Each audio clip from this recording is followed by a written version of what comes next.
Alrighty guys, now welcome back. Today we're going to be looking at the shrine yet again for another week. Now unfortunately this week's shrine isn't going to be as great as we actually hoped for, but there is still one or two hidden gems depending on how you choose to build your character. So without further ado, let's jump straight on in. And if we're looking straight away, the first perk on the shrine is going to be Hex Third Seal. Now Hex Third Seal is a level 30 teachable unlock from a DLC character, which can be unlocked through iridescent shards, which is the in-game currency called the Hag.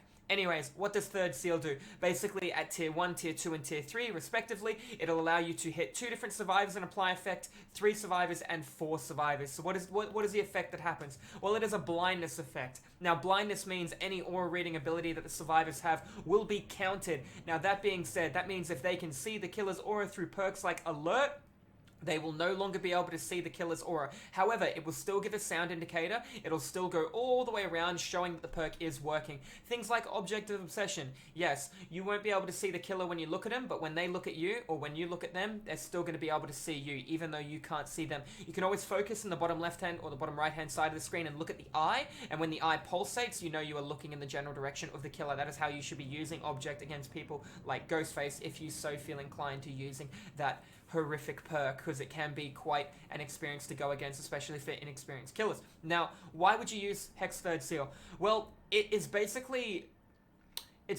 Knockout, old Knockout. I know Knockout is being looked at and getting a bit of a rework, but basically what does it do? It allows you to hit a survivor and now they have the blindness effect. If you can split pressure and apply blindness to all survivors, keeping in mind it has to be off an M1. Therefore, a projectile Huntress hatchet will not apply the blindness add-on, but there are add-ons that, like a little mushroom, that will do that for you. That being said, it'll work off a Deathslinger who shoots and reels somebody in because he will be auto-attacking with his M1, which is still the only way he can form lethality. It'll work off a Nurse's Blink, but it will not work off a Demogorgon Shred or a Legion's Feral Frenzy Stab alongside a Pig's Ambush. Now, if you were to have every survivor blind and you were to down one survivor, that survivor cannot be seen, that nobody can see that survivor's aura no matter how far away they are. Nothing will triumph blindness because it's permanent blindness. Knockout has a reduction of 16 meters, but then you have things like empathy as well. So keeping this in mind, when would it be a good time to run Third Seal over Knockout? Well, that really depends on your build. If I was playing a lethality killer with an instant down, such as Oni or Billy, probably not Oni or Billy, based on the fact that it won't apply off their special ability, it'll only apply off a M1. Anyways, I would look at running Third Seal on a killer that has the ability to get multiple people injured into dying state straight away. Keeping in mind, if you are to chainsaw down somebody, you will not get the effect of Third Seal, so you'd have to take an M1 on them prior, and sometimes you get good opportunities to apply split pressure, and Oni will be applying split pressure with his M1s, because that's how he builds up his rage. Once the survivor is blinded, they can never unbe blinded until the totem is broken, or unless you only have it Tier 2 or Tier 3, where it'll always be the most recent 3 people hit by the killer. If you are in the locker and you are grabbed out, this will not apply the blindness effect towards you as well. Now, realistically, on Oni, I would take the consistency from a perk called Knockout with Infectious Fright, if I so felt inclined to run that sort of build where I was looking for the Slug Snowball. Now, I personally don't run Knockout on my Oni, but I do see the value and understand how great it is. I might run it 1 in 30 games, but there is an alternative build. If you guys want to check out my Oni video, that'll explain all of that towards you.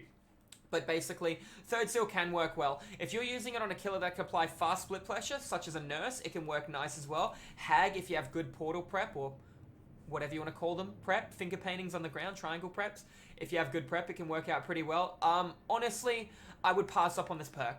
The other choices you have are things like Devour Hope, Horn of Ground, Corrupt Intervention, Knockout. You have much more consistency through Corrupt and obviously Knockout, as opposed to running a Totem perk is a bit of a gamble. And if I were to be choosing to run a gamble, I'd want some form of lethality out of it. Therefore, Horn of Ground and Devour are generally the only 2 totems I go for, with the exception of Ruin and Surveillance on a few combos as well. So Third Seal does have a nice spot in the game. I wouldn't say it's the weakest totem perk in the game. I'd say Lullaby is, but it is near the bottom of the food chain. If you really wanted to make Third Seal work in a group, you can, but keep in mind the second the totem's broken, you won't have the effect. Therefore, Knockout could be superior, even though Knockout does still have a radius where survivors can see their teammates.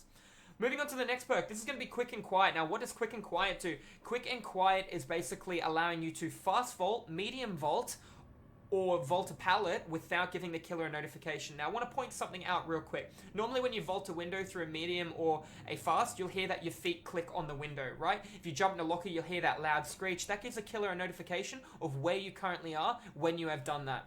Now, this being said, with this perk, it removes the sound of you doing that, but you still will make sound. Let me explain something to you. When a survivor slow vaults, they do like a really shallow breath. When they fast vault, they will make a louder breathing sound, okay? Here's another example. If a Jeff were to jump in a locker through fast vaulting, he will inhale real loud. He'll go when he jumps into the locker. If Jal is to fast vault out of the locker, he will exhale.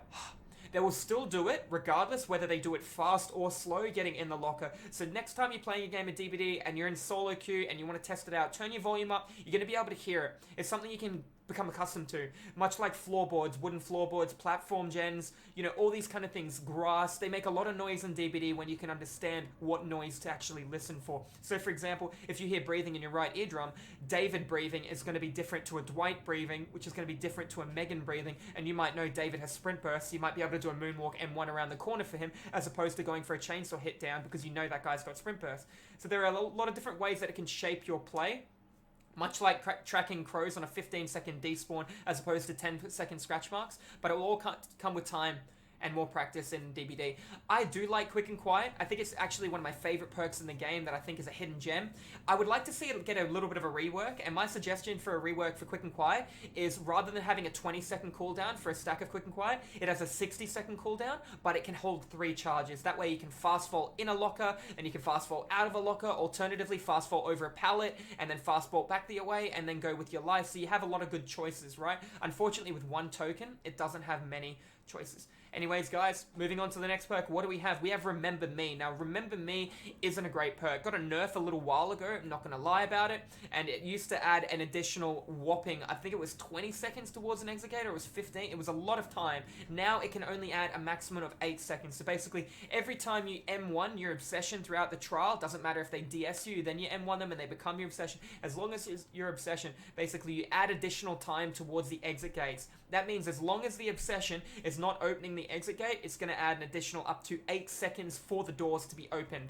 Now, I personally don't really like that. This is a Freddy Krueger DLC, so the only way you're going to be able to get this perk is through real money, which is this one up here, or Drixel's, buying the DLC or out of the shrine. So if you're a collector and you want to get it, by all means get it. I do not think it's a great perk. You shouldn't be relying on the end game for a perk like this. Like, why would you run Remember Me when you can run something to assist you throughout the trial? Thrilling Tremor, even help you right at the beginning. Corrupt Intervention, Enduring to get through the pallets quicker. Bamboozle because you're struggling with windows. Like, there are a lot of better options rather than relying at the end of the trial for a perk that might not take effect if the obsession's opening the door. That's why I'm not too interested in a perk like Remember Me personally. And if you think you're really struggling and you want to hold on to the game a little longer, don't tell anyone, but NOED, No One Escapes Death, is one of the strongest perks in the game, and a lot of killers I face do run NOED, and they come out on top as well, quite a bit. Yet again, I don't recommend NOED because I want to not wait to the end of the game. I'd rather try and perform and see how we go throughout the trial. That way there's more room for improvement. I think relying on a perk for the end of the trial, it's much like Bitter Murmur. Bitter Murmur works every time a generator is completed, but why would I run a perk that works on whenever a generator is completed when I could run something like Thrilling Tremor to stop a gen from being completed? Even Tinkerer gives me information before the gen is completed, so there's still alternatives. It just depends on how you want to play your character, and remember, you can play them however you deem fit. Moving on to the next perk, we got Vigil. Now, what does Vigil do? Vigil is basically going to allow you to cure any form of negative effect on you that is not permanent at a quicker rate. Therefore, Hex Third Seal is permanent, so you won't be able to clear it. Huntress has, well, let's talk about Clown. Clown has something called a Solve It Jug. Solve It Jug is an exhaustion add-on bottle that the Clown can have, which is also a yellow exhaustion. Basically, whenever you run in the smoke, you will scream, and you'll no longer be able to use Dead Hard, Sprint Burst, Balance Landing. However, Adrenaline obviously triumphs being exhausted. That being said, Vigil will allow you to recover from a quicker rate from that. It'll also allow you to recover from any form of mangled, hindrance, blindness. You know, if the Huntress has a Shackles effect, these kind of things will you'll be able to recover 20% quicker from. However, things like Sloppy Butcher that last until you are healed, you will not recover from because it has an unlimited time duration, keeping that in mind. As opposed to a Hillbilly's Chainsaw add-on that has a 90-second cooldown, you'll be cutting 20% off of that as well, so you're cutting 18 seconds off of that. I think. Not 100% sure. Don't quote me on that one. So, all in all, is Vigil a great perk? Well, it is from a DLC character called Quentin, which is a paid DLC. So, if you choose that you want to actually get Vigil, then by all means, feel free to go ahead and grab this perk. I do not highly recommend it. You can run it. If I were to run Vigil, I run it with Object of Obsession, Sprint Burst, just so I can get my exhaustion back quicker as well, and maybe Fixated or Adrenaline or something like that along those lines. Possibly even Spine Chill if I was going to run a Broken Key with a Blood Amber and Prayer Bead so I can see the killer's location when he comes closer. I know when to activate the key because I'll be looking at Spine Chill. Those kind of things. You can make it work. Like, you can tailor builds around pretty much any perks that you want to in the game. Even things like Boil Over.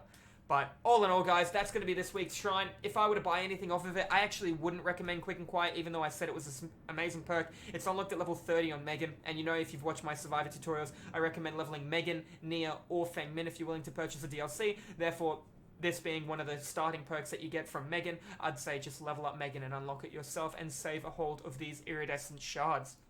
If I were to buy anything, guys, I'd be looking at Third Seal if I was playing Killer, and if I was a Collector, obviously I'd be looking at Remember Me and Vigil, so we're taking those two. If I was a Survivor main, Vigil is okay if as long as you have a form of exhaustion that you'll be getting back, but if you don't have a form of exhaustion, will be a little bit of a waste of slot, especially if you're new to the game and you don't understand it 100%.